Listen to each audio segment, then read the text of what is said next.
Hello दोस्तों, आप सभी का स्वागत है हमारे चैनल शाश्वत सीजीपीएससी सीजीपी ओपन। देखिए, ये आपका इम्पोर्टेंट टॉपिक आज हम लोग पढ़ने वाले हैं, है ना। भारत की निर्वाचन प्रणाली और संवैधानिक तंत्र, ठीक है। तो जिन निर्वाचन से भारतीय राज्य व्यवस्था और भारत के संविधान में आपको प्रश्न देखने को मिलते हैं, ठीक है। तो आपका जो भी पेपर हो और जहाँ सिलेबस में ये, है ना, टॉपिक आपका दिया हुआ हो, तो डेफिनेटली आपको क्वेश्चन यहाँ से आपके पेपर में देखने को मिलते हैं, ठीक है। इंपॉर्टेंट है और छोटा सा टॉपिक है। चलिए, जो जितनी चीजें इंपॉर्टेंट है उसी के बारे में डिस्कस करेंगे, ठीक है। तो याद रखिएगा, लोकतंत्र, है ना। लोकतंत्र का 3 स्तरीय ढांचा आपको देखने को मिलता है, ठीक है। और इसमें चुनाव कौन कराता है, इसके बारे में यहाँ पे हम लोग तो डिस्कस करेंगे, ठीक। लोकतंत्र कहने का मतलब एक ऐसा तंत्र है जिसमें लोगों के द्वारा, है ना, हम सभी लोगों के द्वारा क्या किया जाता है, ठीक है। सरकार, और सरकार में जो सरकार बनाने वाले जो प्रतिनिधि हैं, है ना, उनका चुनाव हमारे द्वारा, है ना, हम सभी आम लोगों के द्वारा वोटिंग के माध्यम से, ठीक है, या मतदान के माध्यम से क्या तो किया जाता है। बस लोकतंत्र इसी प्रकार का आपको देखने को मिलता है। तो लोकतंत्र जो बनता है अलग अलग स्तर पे, है ना।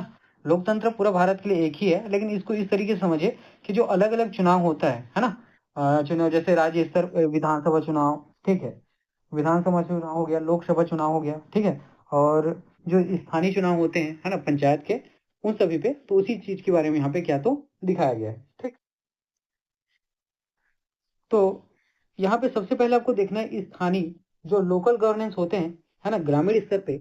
तो यहाँ पर याद रखिएगा, जो चुनाव होता है वो चुनाव होता है आपके पंचायत और नगर पालिकाओं के लिए, ठीक है। पंचायत और क्या तो नगर पालिकाओं के लिए। तो पंचायत का ग्रामीण क्षेत्र में देखने को मिलता है, और आपको नगर पालिकाओं का जो है शहरी क्षेत्र में देखने को मिलता है, ठीक है। तो इस प्रकार के चुनाव आपको, है ना, देखा होगा पंचायत में, जहाँ पे आप क्या करते हैं, पंच सरपंच का, ठीक है, पंच सरपंच जनपद और क्या बोलते हैं जिला पंचायत, है ना, इनको वोट करते हैं आप लोग, है ना। और नगर पालिकाओं में जो महापौर और पार्षद का जो चुनाव होता है उससे संबंधित है, ठीक है। उसके बाद जब हम लोग राज्य स्तरीय पे देखते हैं, तो यहाँ पर विधानसभा और विधान परिषद, है ना, जहाँ जहाँ 5 राज्यों में आपको, ठीक है, भारत के 5 राज्यों में आपको विधान परिषद देखने को मिलता है। वहां पर, ठीक है, विधान परिषद का होता है और विधानसभा का, दोनों का होता है ना। क्योंकि वहाँ द्वैध शासन है, ऐसा समझिए आप, ठीक है। और उसी प्रकार देखिएगा, राज्य में हम लोग विधानसभा का चुनाव अपने राज्य छत्तीसगढ़ में, ठीक है, हमारे द्वारा किया, तो इसमें हमारे द्वारा भाग लिया जाता है, ठीक है। अगला है आपका संघ। संघ मतलब यूनियन, जो केंद्र है। यहाँ पर संसद में याद रखिएगा, लोकसभा, राज्यसभा, राष्ट्रपति, उपराष्ट्रपति, चारों मिलकर क्या तो संसद का निर्माण करते हैं, है ना। संसद का निर्माण जो है, याद रखिएगा, केंद्र में आपको देखने को मिलता है ना, जिसमें लोकसभा, राज्यसभा, राष्ट्रपति, उपराष्ट्रपति सभी आपको देखने को मिलते हैं। तो जब मैं बात करूं स्थानीय, जहां पंचायत और नगर पालिकाओं की बात हो, उसका चुनाव जो है राज्य निर्वाचन आयोग के द्वारा कराया जाता है। और जो विधानमंडल, जहां विधानसभा और विधान परिषद और संघ में याद रखिएगा, जहां लोकसभा और राज्यसभा है, इनका चुनाव जो है भारत निर्वाचन आयोग के द्वारा क्या तो कराया जाता है। याद रखिएगा, 73वां और 74वां जो संविधान संशोधन हुआ, कब हुआ तो 1992 में, याद रखिएगा। से पहले स्थानीय चुनाव राज्य सरकार के अधीन था, है ना।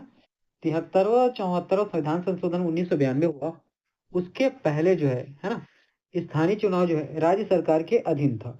अब एक स्वतंत्र संवैधानिक निकाय, ठीक है, अब ये क्या है, एक स्वतंत्र संवैधानिक, है ना, संविधान के द्वारा क्या तो मान्यता प्राप्त निकाय है, ठीक है। ऐसा आप इसको समझते हैं, ठीक है। चलिए, अब चूंकि, है ना, संवैधानिक निकाय है, तो संविधान के अनुच्छेद, इसके इसके अंतर्गत संविधान का आपको अनुच्छेद और भाग भी देखने को मिलेंगे। लेकिन आपके पेपर में, है ना, जैसा कि इसके अनुच्छेद का, ठीक है, डायरेक्ट अनुच्छेद को पूछा जाता है कि कौन सा अनुच्छेद, ठीक है, चुनाव से संबंधित महत्वपूर्ण किन चीजों से संबंधित है, उसके बारे में हम लोग यहाँ पे अभी डिस्कस करते हैं, ठीक। तो सबसे पहले देखिएगा अनुच्छेद 324।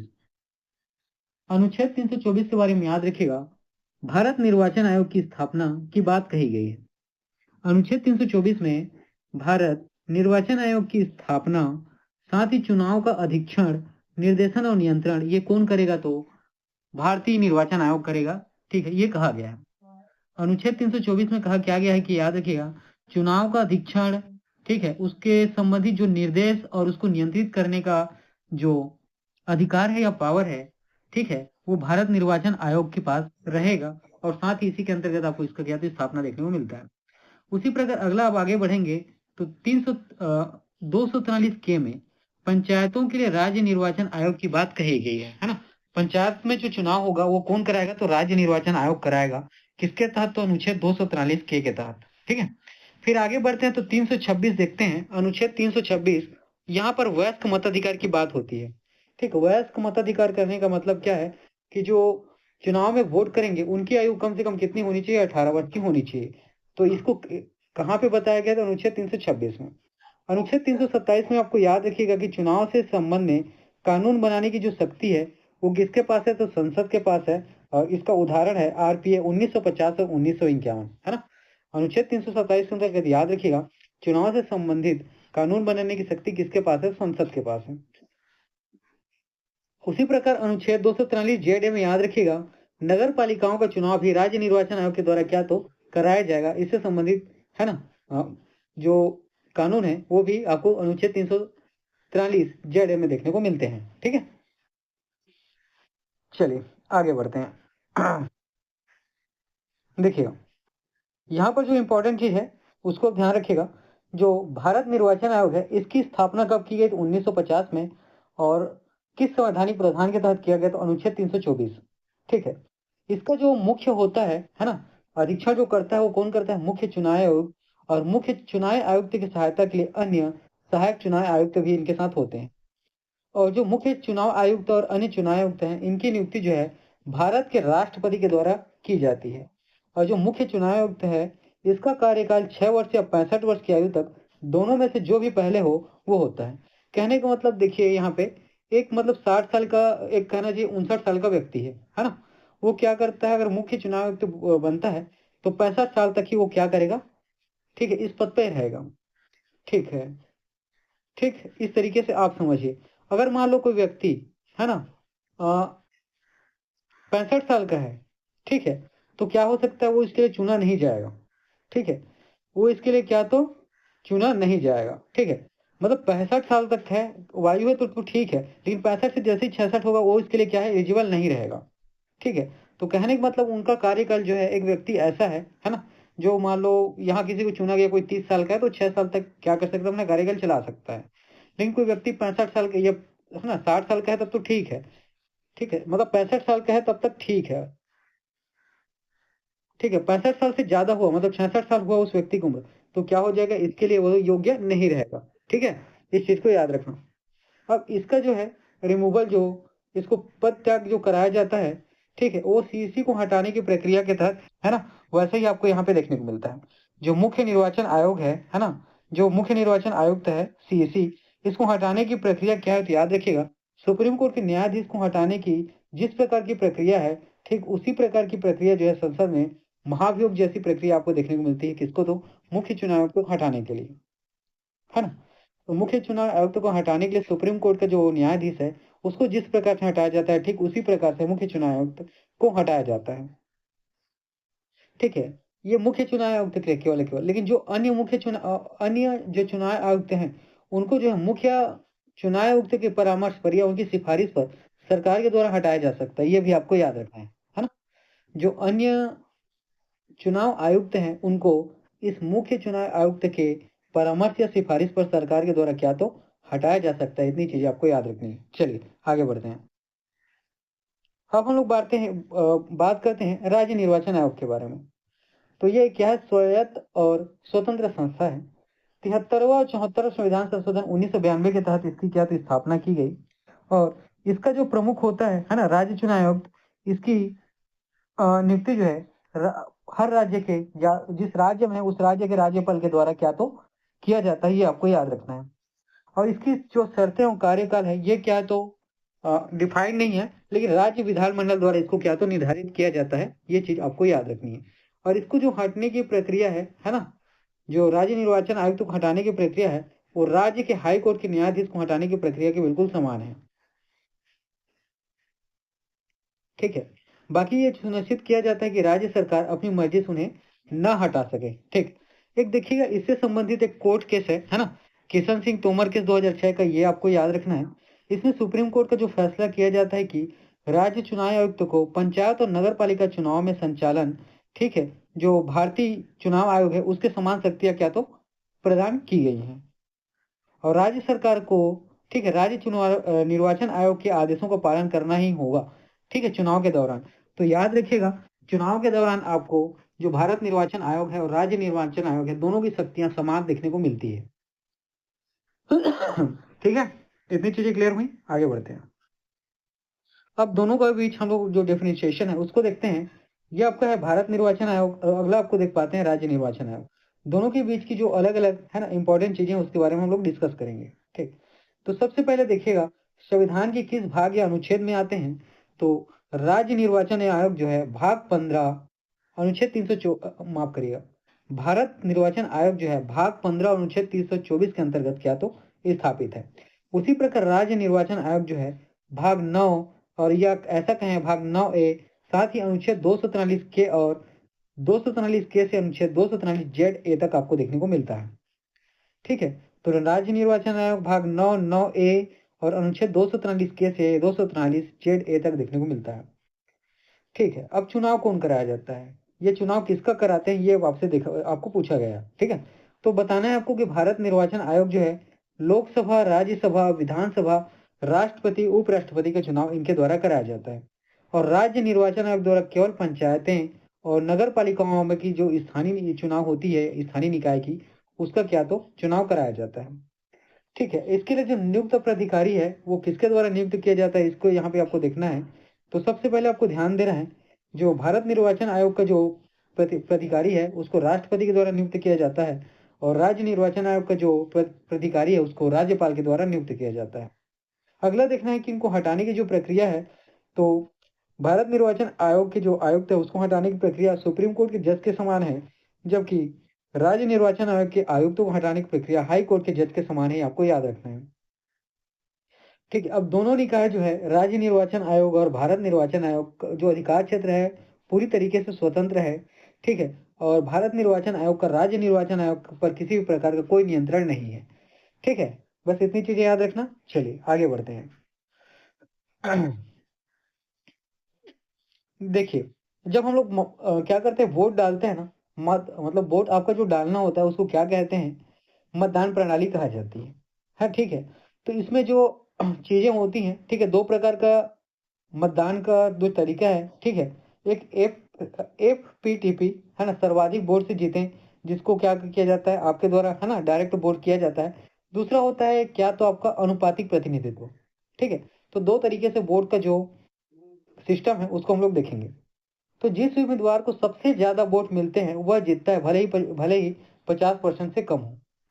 ठीक है, याद रखना है, जहां आप क्या करने जाते हैं, मतलब ठीक है, जहां जहां वोट डाल सकते हैं, ठीक, वोट डाल जैसे लोकसभा, राज्य विधानसभा, पंचायत या नगर पालिका में, वहां आपके द्वारा वोट डाला जाता है। ठीक है, और जो प्रतिनिधि खड़ा रहता है ना चुनाव में, ठीक, उसको वोट मिलता है। और मान लीजिए ठीक है, जिसको सबसे ज्यादा वोट मिलेगा, 4 लोग खड़े हैं है ना, जिसको सबसे ज्यादा वोट मिलेगा वही जीत जाता है, भले उसका वोट का जो टोटल परसेंट है ना, संख्या में याद रखिएगा 50 से ही क्यों कम क्यों ना हो।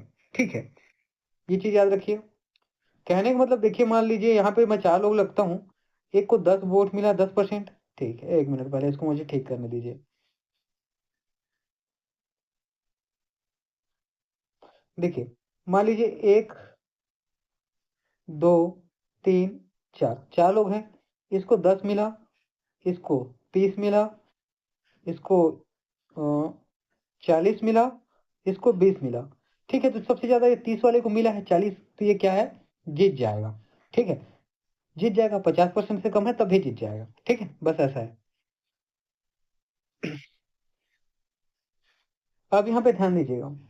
ठीक है, ये चीजें क्लियर हो गया। अब देखते हैं सरल प्रणाली, सीधा मतदाता सांसद संबंध। ठीक है, अब क्या करते हैं, सीधे जाके वोट करते हैं, बस इसी के बारे में बताया गया है ना। ये इसकी विशेषता है कि प्रणाली जो है क्या होती है, आप जब वोट करने जाते हैं, हाँ ठीक है, बहुत सारा चीज बहुत आसान सा होता है। ठीक है, इसीलिए यहाँ पे सरल प्रणाली बोला गया है, और सीधा आप क्या करते हैं, डायरेक्ट अपने प्रतिनिधि को वोट करते हैं। और कहाँ कहाँ किया जाता है, तो याद रखिएगा लोकसभा में, राज्य विधानसभा में, और पंचायत और नगर पालिका में आपको, ठीक है, FPTP सर्वाधिक वोट से जीत आपको देखने को मिलता है। अगला है अनुपातिक प्रतिनिधित्व। इसमें राजनीतिक दल वाले है ना अपने बीच से, ठीक है, किसी प्रतिनिधि को क्या करते हैं, सबसे पहले खड़ा कराते हैं, और उसके बाद वोटिंग के माध्यम से उनको क्या तो चुना जाता है ना। तो वोट प्रतिशत के अनुपात में सीटें उनको मिलती हैं, बस वही चीज है। अल्पसंख्यकों को बेहतर प्रतिनिधित्व यहाँ पर आपको देखने को मिलता है। कोई भी वोट जो है बेकार नहीं जाता है, किसमें तो अनुपातिक प्रतिनिधित्व हुआ, ठीक है, के तरीके से अगर वोटिंग हो रही हो तो। और इसका प्रयोग कहाँ देखने को मिलता है, तो राष्ट्रपति के चुनाव में, राज्यसभा चुनाव में एकल संक्रमणी मत प्रणाली का क्या तो प्रयोग किया जाता है, ये आप याद रखना इंपॉर्टेंट है। राष्ट्रपति के चुनाव में और राज्यसभा के चुनाव में एकल संक्रमणी मत प्रणाली का प्रयोग किया जाता है, ठीक है। इतनी चीजें क्लियर हुई, चलिए आगे बढ़ते हैं। ठीक है, तो हमारी जो चुनौतियां हैं, है ना, भारतीय चुनाव प्रणाली को लेकर, उसके बारे में यहाँ पे क्या तो बताया गया। सबसे पहले राजनीति का अपराधीकरण। देखिए वर्तमान लोकसभा में जो सांसद हैं, है ना, लगभग उसमें 43% सांसदों का, ठीक है, आपराधिक मामले क्या है तो लंबित है। ठीक है, आपराधिक मामले क्या है तो लंबित है, ये आपको ध्यान देना है। धन और बाहुबल, है ना, जो बाहुबली लोग होते हैं, पैसे ज्यादा होते हैं, ठीक है, और आपराधिक भी होते हैं। तो 2024 के लोकसभा चुनाव में याद रखिएगा 1.35 लाख करोड़ रुपए, ठीक है, ये तो भारतीय चुनाव प्रणाली में जो, ठीक है, आपको देखने को क्या मिलेगा, चुनाव में इनके द्वारा क्या किया जाता है तो खर्च किया जाता है, किसमें तो प्रचार प्रसार के लिए, और जान तो रहे हो आप लोग किस प्रकार का खर्चा होता है, ठीक है। चुनावी मुफ्तखोरी, ठीक है, लोगों को जो लुभाने के लिए लालच देकर, है ना, सरकारी खजाने पर ये क्या करते हैं, दबाव डालते हैं। और इलेक्शन कमीशन ऑफ इंडिया के पास मैनिफेस्टो को नियंत्रित करने की सीमित शक्तियां हैं, ठीक है। किसके तहत, तो सुब्रमण्यम बालाजी केस के तहत आपको, ठीक है, इसके बारे में जानकारी मिलती है ना। तो चुनाव के समय में सबको क्या तो मुफ्ती में बांटते हैं, है ना, और चुनाव के बाद जीतने के बाद भी मुफ्त में बांटते हैं। और इसको रोकने के लिए जो है ना, भारत निर्वाचन आयोग के पास सीमित शक्तियां है ना, असीमित नहीं है, ठीक है। इसके बारे में जानकारी आपको कहाँ से मिलेगी, तो सुब्रमण्यम बालाजी केस से, ठीक है। 1.35 लाख करोड़ रुपए उड़ा दिया भाई इन्होंने, मानना पड़ेगा, ठीक है। नई तकनीक के खतरे जैसे एआई डिफेक्ट, सोशल मीडिया का दुरुपयोग और पेड न्यूज, इससे भी क्या होता है, पेड न्यूज मतलब ये एक बात किया जा रहा है ना, आपके जो वर्तमान में, है ना, भारत का एक चौथा स्तंभ है जिसके आप लोग कहते हैं क्या तो मीडिया, है ना, मीडिया प्रेस के बारे में बात किया जा रहा है, ठीक है। बाकी तो समझदार ही हैं, चलिए आगे बढ़ते हैं। अब देखिए इससे संबंधित कुछ ऐतिहासिक जो फैसले आए हैं सुप्रीम कोर्ट में, उसको हम लोग डिस्कस करते हैं। तो एक लिली थॉमस और जो भारत सरकार का, ठीक है, जो फैसला 2003 में था, उसको यहाँ पे देखिएगा। तो यहाँ पे आरपीए 1951 की धारा 8A को असंवैधानिक क्या तो घोषित किया गया। यदि किसी सांसद, एमपी या विधायक, एमएलए को 2 साल या उससे अधिक की सजा होती है तो उसकी सदस्यता तत्काल रूप से क्या तो समाप्त हो जाएगी। ये इसके तहत है, किसके तहत, तो याद रखिए lily Thomas union of India 2013 के केस के तहत। उसी प्रकार पीयूसीएल केस या नोटा 2013 नोटा आया था, ठीक है, जिसमें आप क्या करते हैं, जो प्रतिनिधि हैं किसी को वोट ना देकर नोटा दबा सकते हैं, है ना। तो मतदाताओं के इनसे कोई नहीं का विकल्प का चुनने का, ठीक है, आपको व्यवस्था यहाँ पे किया गया था, ठीक है। ये उत्तर प्रदेश का राज्य और राज नारायण 1975 वाला केस, यहाँ याद रखिएगा, उम्मीदवारों के आपराधिक रिकॉर्ड, संपत्ति और शिक्षा जानने का अधिकार, ये राइट टू नो के अंतर्गत इसको क्या तो शामिल किया गया। ये फैसला सभी सुप्रीम कोर्ट के द्वारा दिया गया था, ठीक है। तो इतनी चीजें क्लियर हुई, चलिए आगे बढ़ते हैं। देखिएगा ये आपका पहला प्रश्न है, यहाँ से पूछा गया कि भारत में राज्य निर्वाचन आयोग की स्थापना किस उद्देश्य से और किस संविधान संशोधन के द्वारा किया गया। ऑप्शन ए 42वां संशोधन विधानसभा चुनाव कराने के लिए, ऑप्शन बी 61वां संशोधन मतदान की आयु कम करने के लिए, ऑप्शन सी 73वां 74वां संशोधन पंचायत और नगर पालिका चुनाव कराने के लिए, ऑप्शन डी 91वां संशोधन दल बदल विरोधी कानून को लागू करने के लिए। यहाँ पर ऑप्शन सी आपका क्या तो सही उत्तर हो जाएगा। चलिए आगे बढ़ते हैं, ठीक है। तो 42वां संशोधन के बारे में आपको क्या याद रखना है, ये लघु संविधान से संबंधित है। 61वां संविधान के बारे में क्या याद रखना है, मतदान की आयु कम करने, याद रखिएगा मतदान की आयु 21 से घटाकर कितना किया गया, 18 किया गया, समय था 1988, है ना। और अनुच्छेद 243 के पंचायत और 243 जेड नगर पालिका के तहत जो राज्य निर्वाचन आयोग का क्या तो गठन किया गया। और 91वें संशोधन में याद रखिएगा मंत्रिपरिषद का जो आकार है कुल का 15% से अधिक नहीं होना चाहिए, ये इसमें कहा गया है। ठीक है, चलिए आगे बढ़ते हैं। अगला देखिएगा, जो राज्य निर्वाचन आयुक्त की पद मुक्ति है, रिमूवल है, वो निम्नलिखित में से कौन सा कथन सत्य है, ये आपको बताना है। उसे राज्यपाल द्वारा किसी भी समय हटाया जा सकता है, उसे उसी प्रक्रिया द्वारा हटाया जा सकता है जो सुप्रीम कोर्ट के न्यायाधीश को हो, उसे राज्य विधानसभा में साधारण बहुमत पारित कर हटाया जा सकता है, उसे उसी प्रक्रिया द्वारा और आधार पर हटाया जा सकता है जैसे हाई कोर्ट के न्यायाधीश को हो। तो यही ऑप्शन डी आपका क्या तो सही उत्तर हो जाएगा। चलिए आगे बढ़ते हैं।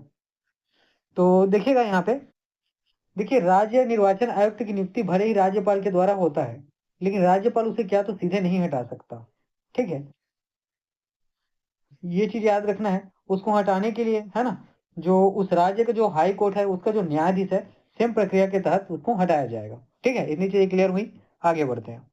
देखिएगा, भारत में first part first past the post प्रणाली का उपयोग किन चुनाव में किया जाता है, ये आपको बताना है। केवल भारत के राष्ट्रपति उपराष्ट्रपति के चुनाव में, लोकसभा राज्य विधानसभा और स्थानीय निकाय के चुनाव में, केवल राज्यसभा के चुनाव में, और ऑप्शन डी विधान परिषद के चुनाव में।